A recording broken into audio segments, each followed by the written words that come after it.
ಎಲ್ಲರಿಗೂ ಜೈ ಶ್ರೀರಾಮ್. ಭಗವದ್ಗೀತೆಯ ಶ್ಲೋಕಗಳ ಸಂಚಿಕೆಯನ್ನು ನಾವು ಮುಂದುವರಿಸ್ತಾ ಇದ್ದೇವೆ. 2ನೇ ಅಧ್ಯಾಯದ 22ನೇ ಶ್ಲೋಕದಲ್ಲಿ ನಾವಿದ್ದೇವೆ.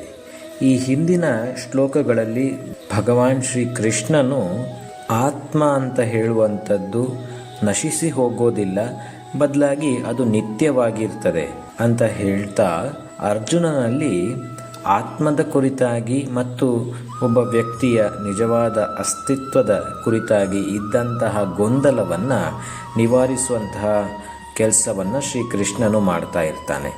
22ನೇ ಶ್ಲೋಕದಲ್ಲಿಯೂ ಕೂಡ ಇದೇ ವಿಚಾರವಾಗಿ ಶ್ರೀಕೃಷ್ಣನು ಮುಂದುವರಿಸ್ತಾ ಹೇಳ್ತಾನೆ, ವಾಸಾಂಸಿ ಜೀರ್ಣಾನಿ ಯಥಾ ವಿಹಾಯ ನವಾನಿ ಗೃಹಣಾತಿ ನರೋಪರಾಣಿ ತಥಾ ಶರೀರಾಣಿ ವಿಹಾಯ ಜೀರ್ಣಾನ್ಯನ್ಯಾನಿ ಸಂಯಾತಿ ನವಾನಿ ದೇಹಿ.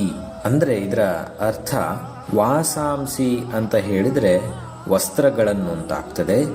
ಜೀರ್ಣಾನಿ ಅಂತಂದರೆ ಹಳೆಯ ವಸ್ತ್ರಗಳನ್ನು, ಯಥಾ ಅಂತಂದರೆ ಹೇಗೆ, ಅಂದರೆ ಹೇಗೆ ಹಳೆಯ ವಸ್ತ್ರಗಳನ್ನು ಅಂತ ಅರ್ಥ ಆಗ್ತದೆ. ವಿಹಾಯ ಅಂತಂದರೆ ತ್ಯಾಗ ಮಾಡೋದು, ಬಿಟ್ಟು ಬಿಡೋದು ಅಂತ. ನವಾನಿ ಅಂತಂದರೆ ಹೊಸದಾದ. ಗೃಹಣಾತಿ ಅಂತಂದರೆ ಧರಿಸುತ್ತಾನೋ ಅಥವಾ ತೆಗೆದುಕೊಳ್ಳುತ್ತಾನೋ ಅಂತ. ಅಲ್ಲಿ ನರೋ ಅಂದರೆ ನರಹ ಅಂತಂದರೆ ಮನುಷ್ಯನು, ಅಪರಾಣಿ ಅಂತಂದರೆ ಬೇರೆಯ ಅಂತ. ಅಂದರೆ ಹೇಗೆ ಮನುಷ್ಯನು ಹಳೆಯದಾದ ವಸ್ತ್ರಗಳನ್ನು ತ್ಯಾಗ ಮಾಡಿ ಬೇರೆಯ ಹೊಸದಾದ ವಸ್ತ್ರಗಳನ್ನು ಧರಿಸ್ತಾನೋ.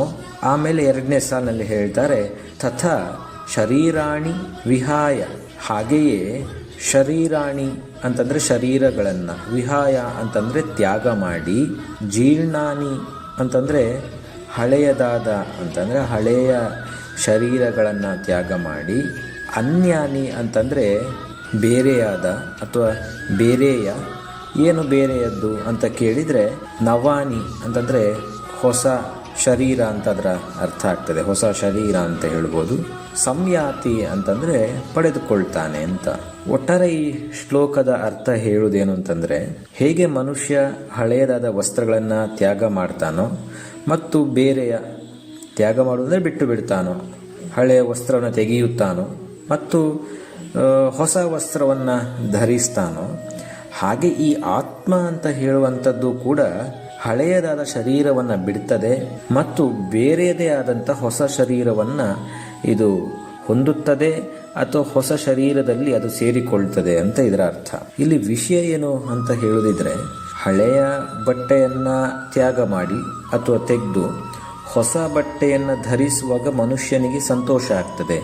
ಆದರೆ ಹಳೆಯ ದೇಹವನ್ನು ಬಿಟ್ಟು ಒಬ್ಬ ಮನುಷ್ಯ ಹೊಸ ದೇಹಕ್ಕೆ ಅಥವಾ ಒಂದು ಆತ್ಮ ಹೊಸ ದೇಹಕ್ಕೆ ಹೋಗ್ತದೆ ಅಂತ ಹೇಳುವ ಸಂದರ್ಭದಲ್ಲಿ ಮನುಷ್ಯ ದುಃಖಿಸುವುದು ಯಾಕೆ ಅಂತ ಒಂದು ಪ್ರಶ್ನೆ. ಅದಕ್ಕೆ ನಾವು ಈ ರೀತಿಯಾಗಿ ಅರ್ಥ ಮಾಡಿಕೊಳ್ಬೋದು ಅಂತ ನನಗನ್ನಿಸ್ತದೆ. ನಾವೆಲ್ಲ ಎಷ್ಟೇ ಅರಿತವರು, ಜ್ಞಾನಿಗಳು ಅಂತ ಹೇಳಿ ಕರೆದುಕೊಂಡ್ರೂ ಕೂಡ, ಅಂದರೆ ಈ ಮನುಷ್ಯರು ಎಷ್ಟೇ ಬೆಳವಣಿಗೆಯನ್ನು ಹೊಂದಿದ್ರೂ ಕೂಡ ನಮ್ಮೆಲ್ಲರನ್ನ ಪಾಲಿಸುವಂಥವನು ಕೊನೆಯದಾಗಿ ಭಗವಂತನೇ. ಭಗವಂತನಿಗೆ ನಾವು ಮಕ್ಕಳ ಸ್ವರೂಪ ಅಂತ ಹೇಳ್ಬೋದು. ಈ ಮಕ್ಕಳನ್ನು ಗಮನಿಸಿದರೆ ನಮಗೆ ಗೊತ್ತಾಗ್ತದೆ, ಈ ಪುಟ್ಟ ಮಕ್ಕಳಿಗೆ ಅವುಗಳ ಹಳೆಯದಾದ ಬಟ್ಟೆಯನ್ನು ತೆಗೆದು ಹೊಸ ಬಟ್ಟೆಯನ್ನು ಧರಿಸುವಂಥ ಸಂದರ್ಭದಲ್ಲಿ ಅವುಗಳು ದುಃಖಿಸ್ತವೆ, ಅವುಗಳು ಅಳ್ತವೆ.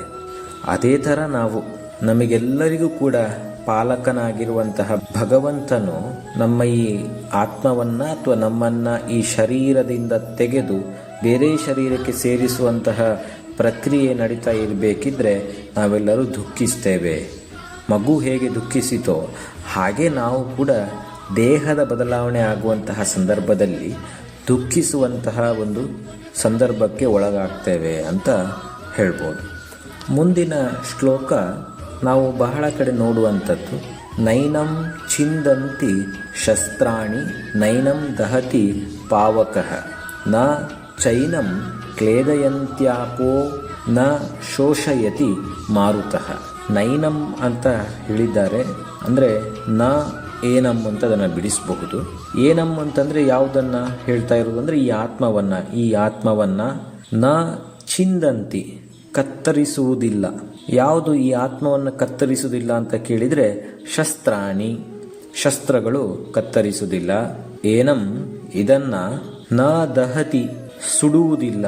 ಯಾವುದು ಸುಡುವುದಿಲ್ಲ ಅಂತ ಕೇಳಿದರೆ ಪಾವಕಃ ಅಗ್ನಿಯು ಸುಡುವುದಿಲ್ಲ. ಏನಂ ಇದನ್ನು ನ ಕ್ಲೇದಯಂತಿ ತೋಯಿಸುವುದಿಲ್ಲ ಅಂತ. ಯಾವುದು ತೋಯಿಸುವುದಿಲ್ಲ?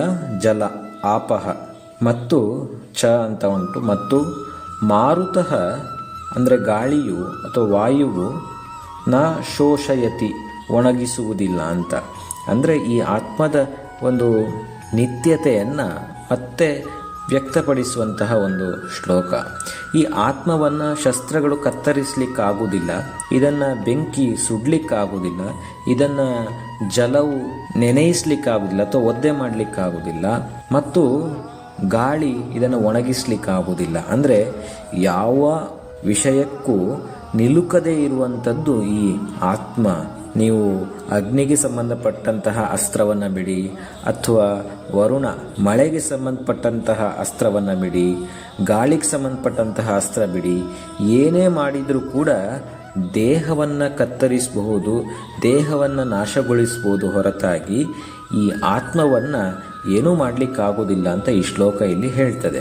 ಹಾಗಾಗಿ ಈ ಒಂದು ಶ್ಲೋಕಗಳ ಮೂಲಕ ಶ್ರೀಕೃಷ್ಣನು ಮತ್ತೆ ಮತ್ತೆ ದೇಹದ ಅನಿತ್ಯತೆ ಮತ್ತು ದೇಹಕ್ಕಿರುವ ಒಂದು ಆಕಾರದ ವಿಷಯವಾಗಿರ್ಬೋದು, ಅದಲ್ಲದೆ ಆತ್ಮದ ನಿತ್ಯತೆ, ನಿರಾಕಾರತೆ ಇವೆಲ್ಲವನ್ನು ಕೂಡ ಅರ್ಜುನನಿಗೆ ತಿಳಿಸ್ತಾ ಇದ್ದಾನೆ. ಇದಿಷ್ಟು ಇವತ್ತಿನ ಅವಧಿ. ಮುಂದಿನ ಶ್ಲೋಕವನ್ನು ಮುಂದಿನ ಅವಧಿಗಳಲ್ಲಿ ನೋಡೋಣ. ಧನ್ಯವಾದಗಳು. ರಾಮ್ ರಾಮ್.